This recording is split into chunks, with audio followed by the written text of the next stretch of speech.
Okay, let's talk about big shapes. So when you're looking at a scene, and the scene is, well, any scene, but let's say it's an intricate scene, and you're really trying to figure out how to put things together in a way that will make sense. This is how I start, and this is what I have always taught, is instead of thinking just big shapes, working from big to small, which is the common method in painting, not the only method, but a common method, is I say it like this. Think of planet Earth. Look for continents before painting the islands. If you look at planet Earth, the islands on Earth are pretty exciting. Hawaii, Tahiti, New Zealand, England, Cuba.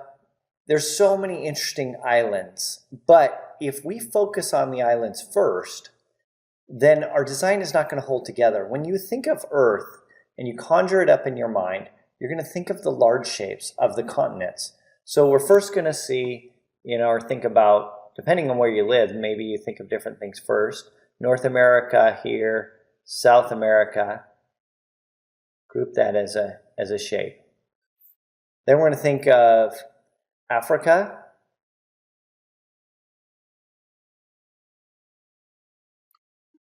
and Europe, Asia,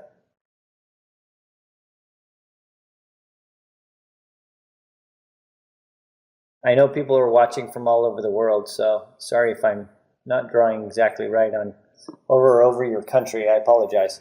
And Australia. So if we think of it like this, first we're going to think of those large shapes. Those large shapes are going to be much more descriptive later when we want to show the islands. So let's say you were describing someone didn't know where Madagascar was. And you say, well, Madagascar is off the eastern side of southern Africa. And you're going to say, oh, okay, oh, great, over there. And where's New Zealand? Okay, it's east of Australia, but south out in the Pacific. And where's Cuba? North of South America, south of Florida. Hawaii, almost midway out in the Pacific between the United States and Asia. Where's Japan? Look off the coast of Asia, Micronesia, Indonesia, and, a lot of Oceania. Well, I can't go around without, naming Greenland. Greenland is not a continent. Greenland is actually an island. It's distorted and looks larger on this map because of the curvature of the Earth up by the North Pole. Also an interesting tidbit, nothing to do with this, but there's 5 rings on the Olympic flag because they used to only talk about 5 continents instead of 7. You can Google that, see which the 5 were. I believe it was America, Africa, Europe, Asia, Australia. I think it didn't separate North and South America, and it didn't, and Antarctica. Oh, anyway, yeah, as long as we're talking about that, I forgot to even. Sorry, Antarctica. But there's Antarctica also at the bottom. Okay, so we're going to think of continents first before we think of islands. In terms of doing that, it's like studying a head. If you're going to paint a head or a face, you don't paint the eyelashes first. You paint the head, you get the form, you get the shapes, and then you build to the eyelashes. The same with a hair. You build what the hair looks like before you put that flowy strand of hair that comes off.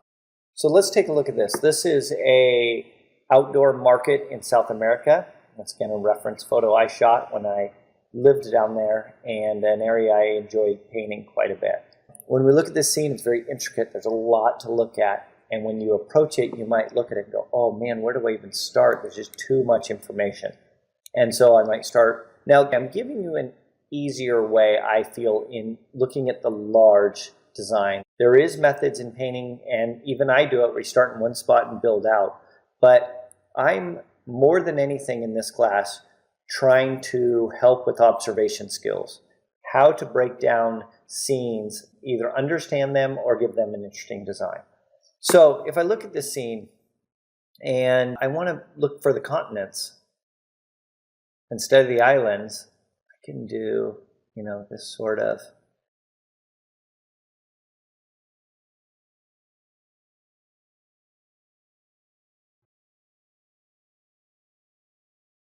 and that. We may work in maybe a little shape there, shape there, and yeah. So that there is inside here. Let's actually do it, yeah, because it goes around here. That's actually a light shape. Well, that's the Mediterranean Ocean. And in here, Caribbean or something. So small seas or oceans within the continents. Okay, so that's the large idea of how I see it and how I group it so I can have a better understanding. Once I do that, let's take a look at what I see. So this then is how I would see that scene. If this helps at all, we can even pull it into just value. But when I look at this scene, now before I do this, look, that's the whole scene. I'm pulling those values down. And I could even do even more extreme. Let's take a look. So those are my continents. That's how I'm seeing this scene. That's how I'm breaking apart.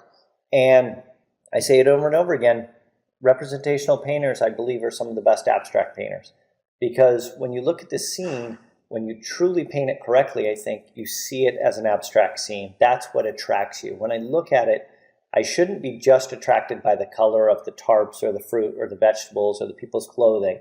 This is what reads first and what is the most interesting. Are these interesting design shapes? Because in the end, I think of myself as a shape maker. I love color. Color is how the end product in my painting. But if these shapes are not interesting, then I'm going to have a difficult time in making an end picture that I really enjoy myself. So as long as we're on this page, there's not much for islands here once we've done this much grouping, but these are little islands in here. I'm still looking for little shapes, and these are going to create a lot of interest once you organize all this chaos. The one thing you don't want to do is you don't want to manicure it. This is not a way to manicure a painting. And what I mean by that, or a scene, is you don't want the scene to, in the end, not have all the beauty and the chaos that it has that creates this interesting play when you look at it. It's more a way of organizing visually. So when you come to a painting like this, you aren't completely lost of where do I start? I don't even know where to look. Once I see it in that simple form of that, now I can even play more with that color. Am I going to choose to go heavy on the color on the light side or on the dark side?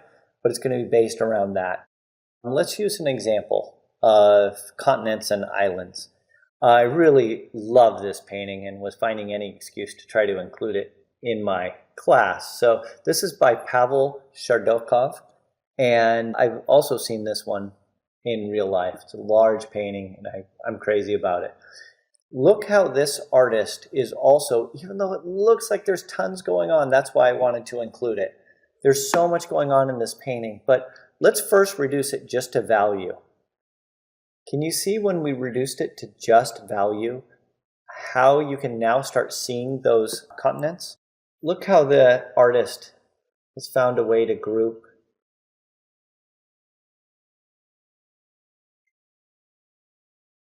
this in just an incredibly fascinating way.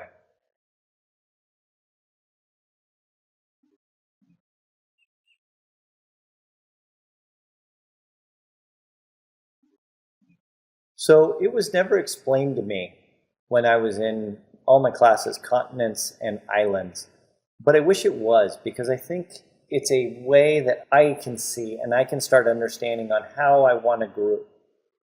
It's easy to say, oh, look for big shapes, and then you see 5 million little shapes, and you're like, well, okay, well, I want to look for big shapes, but I don't see any big shapes. Once I get all those big shapes, those are my continents, now I can start putting in the islands. Let's see here.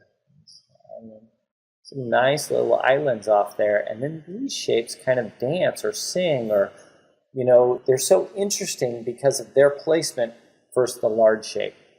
Even some inland, like these lights, these are Great Lakes. You're looking at North America, finding those lights in those shapes. So anyway, just want to give an example. What I recommend for you is take a look at other people's paintings, look at photo reference, or go outside. This is the best thing you can do. Go outside with a sketch pad and a Sharpie and try to find these continents, or a brush pen if you have that. Try to find it in one value. Don't go out with a pencil, because a pencil is going to give you too many values. Go out with a Sharpie or a brush pen in one value and look for those shapes.